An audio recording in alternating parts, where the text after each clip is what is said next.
मैं कहूँ आपकी ही एक बात मैं कहीं पढ़ रहा था, मैंने सुना भी था कि बेलपत्री है 3 पत्ती वाली और उसके बीच में शहद लगा करके आप शिवलिंग पर चढ़ाएंगे तो परीक्षा में बिना पढ़े भी पास हो सकते हैं। बिना पढ़े नहीं बोला, उसको लोगों ने काट के डाला।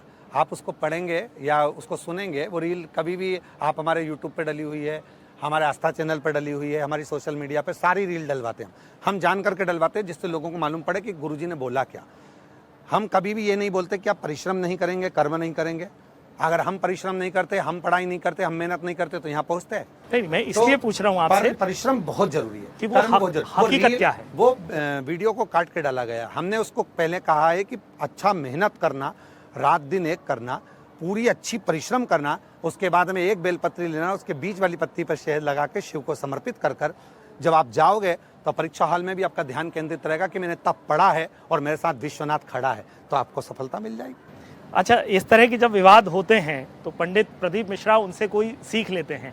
जैसे मैं याद करूं कि राधा रानी वाला जो विवाद हुआ था, हालांकि आपने उसका प्रायश्चित भी किया, तो क्या कोई सीख लेते हैं और उससे फिर क्या बदलाव अपने आप के अंदर करते हैं? देखिए, गलत बोला जाए तो सीख ली जाए, जो प्रमाणित है उसको दुनिया नकारेगी तो एक दिन आने वाली पीढ़ियाँ उसको पढ़ेगी जरूर, याद करेगी प्रदीप मिश्रा को भी कि ब्रह्म वैवर्त पुराण में से प्रदीप मिश्रा ने बोला था और वह ब्रह्म वैवर्त पुराण का संवाद जनमानस तक पहुंचाया था।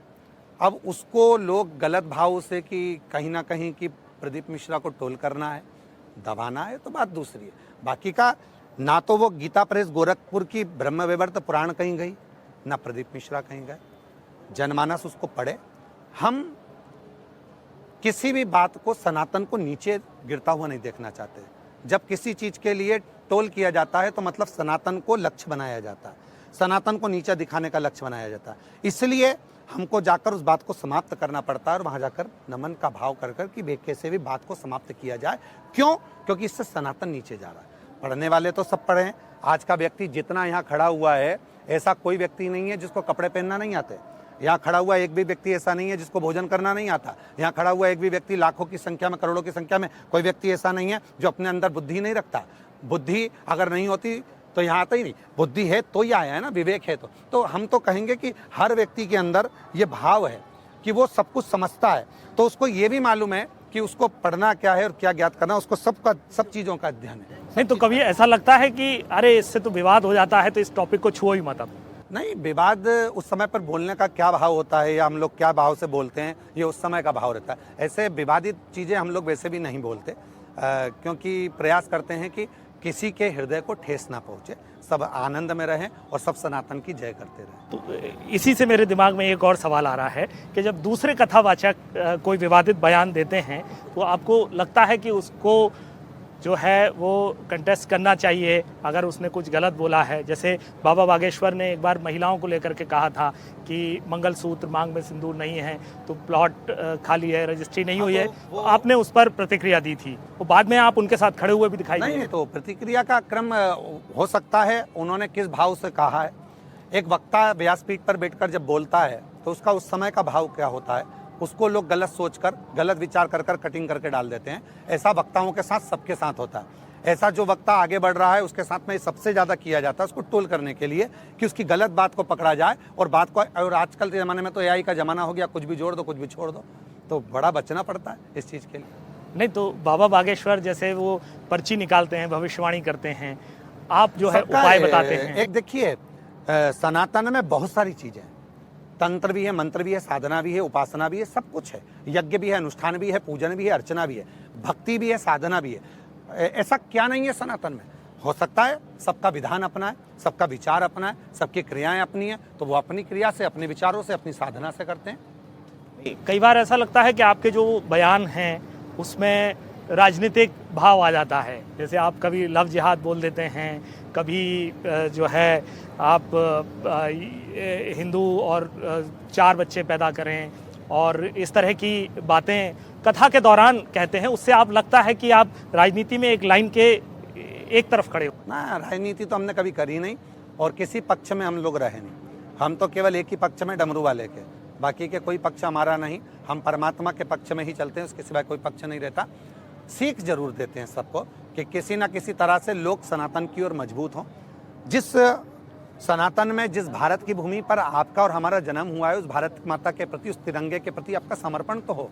उसी मुद्दे को लेकर हम आगे बढ़ते हैं, उसी मुद्दे को लेकर कार्य करते हैं, उसी मुद्दे को लेकर बात करते हैं। अब उसमें कोई कहे कि ये राजनीति है तो वो उनका विषय। हम लोग कभी राजनीति की बात नहीं करते और हमारी व्यासपीठ कभी राजनीति के लिए नहीं है। हमारी व्यासपीठ तो आप हमें कथा करने बोला, हम वहाँ पहुँच जाएंगे।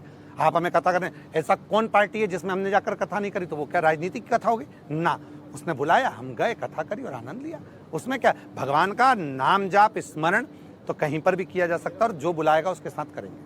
अच्छा, आजकल जो कथावाचक हैं, जो संत हैं, उन्होंने एक और झंडा उठाया हुआ है हिंदू राष्ट्र का। तो सबसे पहले तो आपके विचार क्या हैं इस पे? हालांकि आपने कई बार खुल करके कहा है, लेकिन मैं फिर से आपको जानना चाहूँगा, फिर मैं अगला मेरा भारत, मेरी भारत धरा, मेरी भारत भूमि, हिंदू राष्ट्र पहले भी था, हिंदू राष्ट्र आज भी है और आगे भी रहेगा। केवल कोई सिल ठप्पे रखना के लिए रह गए होंगे तो वो हो जाएगा, पर हमारा जो भारत है, जहाँ पर एक दूसरे के प्रति समर्पण है, एक दूसरे के प्रति सम्मान है, एक दूसरे के सुख दुख में जाकर खड़े हो जाते हैं, तो मेरा भारत तो पूर्व में भी हिंदू राष्ट्र था, है और आगे भी रहना है। नहीं, जो अभी बात चल रही है कि हम हिंदू राष्ट्र बना कर रहेंगे, तो वो ऐसा कौन सा हिंदू राष्ट्र होगा जो अभी से क्या बदल जाएगा? मैंने बताया ना आपको कि कोई हो सकता है सिल ठप्पे लगना रह गए हों, कोई अन्य जगह पर कोई लोगों के बीच में ये बात होना रह गई हो कि कोई लोग कह देते होंगे कि हम हमारा ये राज्य बनाएंगे तो सनातनी कहेगा कि हमारा हिंदू राष्ट्र बनाएंगे, तो ये भाव भी तो सामने आता है। तो समाज में वैमनस्यता पैदा होगी ना, क्योंकि हमारा देश तो संविधान से चल रहा है। तो केवल एक सनातनी ही व्यवस्था को बिगाड़ता है क्या?